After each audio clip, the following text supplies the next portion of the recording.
Failure does not matter. My willingness to fail is what allows me to succeed. With enough persistence, most things that seem impossible become possible. Most people do the traditional thing and get to traditional places.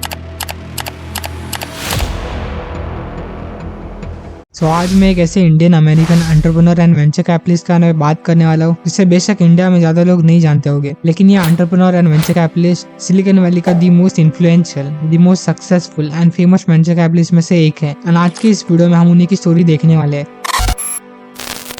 Vinod Khosla का जन्म 28 जनवरी 1955 को Pune city में हुआ था, लेकिन बाद में उनकी फैमिली दिल्ली में शिफ्ट हो गई। उन्होंने आईआईटी दिल्ली से इलेक्ट्रिकल इंजीनियरिंग में अपनी बीटेक कंप्लीट करी। कॉलेज के दिनों में उन्होंने इंटेल के सीईओ एंड्रू ग्रूव की स्टोरी सुनी थी, जिससे वो बहुत इंस्पायर हुए थे। जिसके बाद से विनोद खोसला को एंटरप्रेन्योरशिप में बड़ा इंटरेस्ट आना स्टार्ट हुआ एंड उन्होंने कॉलेज के डेज में अपना बिजनेस भी स्टार्ट किया था। लेकिन 1970s के टाइम पे इंडिया में बिजनेस करना एक बहुत चैलेंजिंग टास्क था, क्योंकि 1970s में बिजनेस करने के लिए आपको मल्टीपल लाइसेंस लगते थे एंड उस टाइम पे इंडिया में बिजनेस करने के लिए काफी लिमिटेड इंफ्रास्ट्रक्चर था। जैसे कि 1970s के टाइम पे इंडिया में प्रॉपर ट्रांसपोर्टेशन नहीं था, प्रॉपर इलेक्ट्रिसिटी फैसिलिटीज नहीं थे एंड टेलीकम्युनिकेशन फैसिलिटीज भी इतने जल्दी अवेलेबल नहीं होते थे। जैसे कि 1970s के टाइम पे आपको एक लैंडलाइन फोन कनेक्शन लेने के लिए भी 6 से 7 साल का इंतजार करना पड़ता था।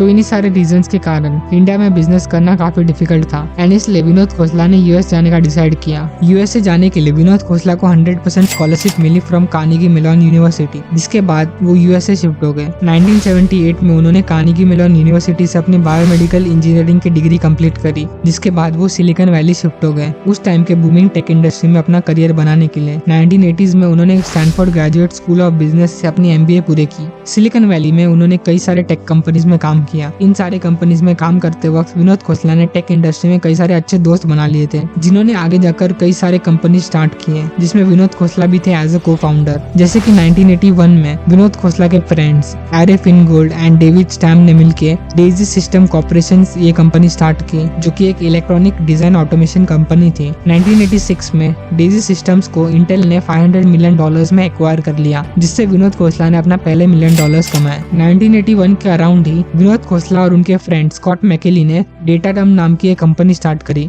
लेकिन उनकी ये कंपनी भी फेल हो गई। इस फेलियर के बाद 1982 में उन्होंने अपने कुछ दोस्त जैसे कि Andy Bechtolsheim, Scott McNealy, Bill Joy etcetera के साथ मिलके सन माइक्रोसिस्टम्स इस कंपनी की शुरुआत करी। विनोद खोसला सन माइक्रोसिस्टम्स इस कंपनी के पहले सीईओ एंड चेयरमैन थे। विनोद खोसला की लीडरशिप के अंदर सन माइक्रोसिस्टम्स ने बहुत सारे ग्रेट इनोवेशंस किए, जैसे कि सन माइक्रोसिस्टम्स ने उस टाइम पे एक बहुत पावरफुल यूनिक्स ऑपरेटिंग सिस्टम पे चलने वाला वर्क स्टेशन बनाए, जो कि Sun Microsystems colleges, universities, big companies and governments को सेल किया करता था। 1980s के टाइम पे Windows and Mac operating systems इतने प्रोमिनेंट नहीं थे एंड उस टाइम पे ज्यादातर लोग यूनिक्स ऑपरेटिंग सिस्टम्स को ही यूज किया करते थे एंड यूनिक्स ऑपरेटिंग सिस्टम के वर्क स्टेशन के मार्केट में Dell, IBM and Sun Microsystems etcetera ही डोमिनेंट प्लेयर्स थे, जिसमें से सन माइक्रोसिस्टम के पास मेजॉरिटी ऑफ मार्केट शेयर था ऑफ यूनिक्स वर्क स्टेशन। इसके अलावा सन माइक्रोसिस्टम ने NFS यानी नेटवर्क फाइल सिस्टम के फील्ड में भी बहुत सारे इनोवेशंस किए। नेटवर्क फाइल सिस्टम एक ऐसा फाइल शेयरिंग सिस्टम था जो कि मिड 1980s से लेट 1990s के टाइम पे प्रोमिनेंटली यूज किया जाता था, लेकिन आज के टाइम पे नए फाइल शेयरिंग प्रोटोकॉल्स आने की वजह से NFS का यूज सिग्निफिकेंटली कम हो चुका है। इसके अलावा सन माइक्रोसिस्टम ने स्पार्क नाम से एक प्रोसेसर आर्किटेक्चर भी बनाया था,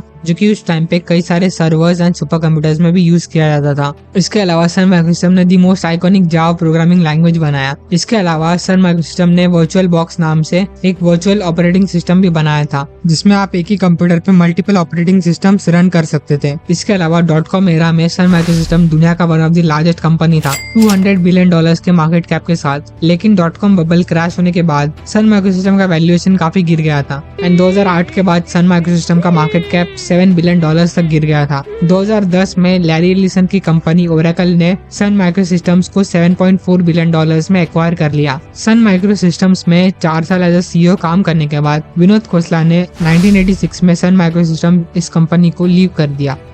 सन माइक्रोसिस्टम्स को लीव करते वक्त विनोद खोसला ऑलरेडी एक मल्टी मिलियनर बन गए थे। 1986 में विनोद खोसला ने Kleiner Perkins venture capital firm join किया। क्लेनर पर्किंस में विनोद खोसला का काम था इनोवेटिव टेक्नोलॉजी कंपनीज में इन्वेस्ट करना। अपने क्लेनर पर्किंस के दिनों में विनोद खोसला ने NexGen, Juniper Networks, Google, Cerent Corporation etcetera ऐसी कंपनीज में इन्वेस्टमेंट्स कराए, जिसमें से नेक्स्ट जेन को AMD ने एक्वायर कर लिया।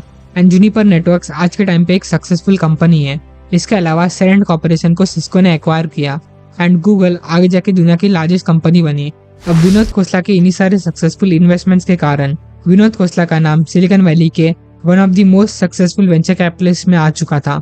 2004 में विनोद खोसला ने क्लेना पर्किंस को छोड़कर अपना खुद का venture capital firm Khosla ventures start किया एंड विनोद खोसला के खोसला वेंचर्स ने कई सारे सक्सेसफुल स्टार्टअप्स जैसे कि डोरडैश जो कि स्विगी जोमेटो जैसा एक फूड डिलीवरी कंपनी है, ड्रॉपबॉक्स, देन इंस्टाकार्ट, पिंटरेस्ट, उसके अलावा कॉलकॉम, देन ओपनएआई जिसने चैट जीपीटी बनाया, then Stripe and Elon Musk के टेस्ला मोटर्स एंड ऐसी और कई सारे सक्सेसफुल स्टार्टअप्स में इन्वेस्टमेंट्स किए। एंड विनोद खोसला के इन्हीं सारे सक्सेसफुल इन्वेस्टमेंट्स के कारण Vinod Khosla is considered to be the most successful and influential venture capitalist of Silicon Valley, having a total net worth of $5.8 billion. इसके अलावा आज के टाइम पे विनोद खोसला के खोसला वेंचर्स दुनिया के टॉप वेंचर कैपिटल फर्म्स में से एक है with an asset under management of $15 billion.